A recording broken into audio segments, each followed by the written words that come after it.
د فلسطین د پاره یو څو ورځې چې دی هغه ډېرې اهمې دي ځکه 194 ملکونه راغونډ شو په هغې کې 145 ملکونو چې دی د فلسطین په حق کې خبره کړې ده او 145 ملکونو فلسطین چې دی هغه یو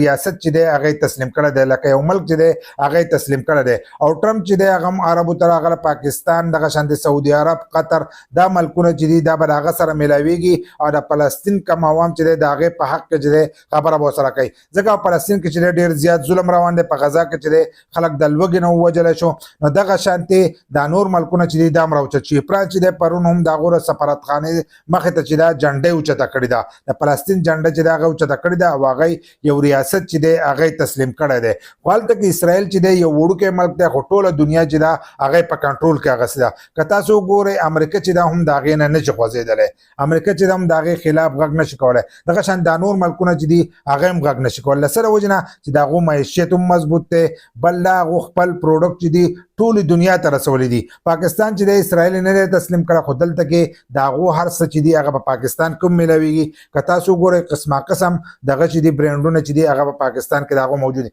هغه په دنیا باندې چې دا قبضه کړي د خپل معیشت چې دی هغه مضبوط کړی دی نو د دې د وجې نه هغه وړوکی ملک دی خو دا ملکونه چې دي د هغې خلاف غږ نشي کولی نو اوس دغه ملکونه چې دي هغه راغونډ شوي دي ټرمپ ته چې دی هغه ته هم خبره کوي او 145 ملکونو چې دی د هغه په حق کې چې دی فیصله هم کړې ده اوټ چې دی هغه هم ورکړی دی دا باقي ملکونه چې دي دا به هم په راتلونکي وخت کې چې دی د هغه په حق کې به خبره وکړي نو د کمې خبرې چې انتظار و هغه اوس شروع شو انشاءالله چې فلسطین چې دی دا به ازاد ریاست چې دی دا به جوړیږي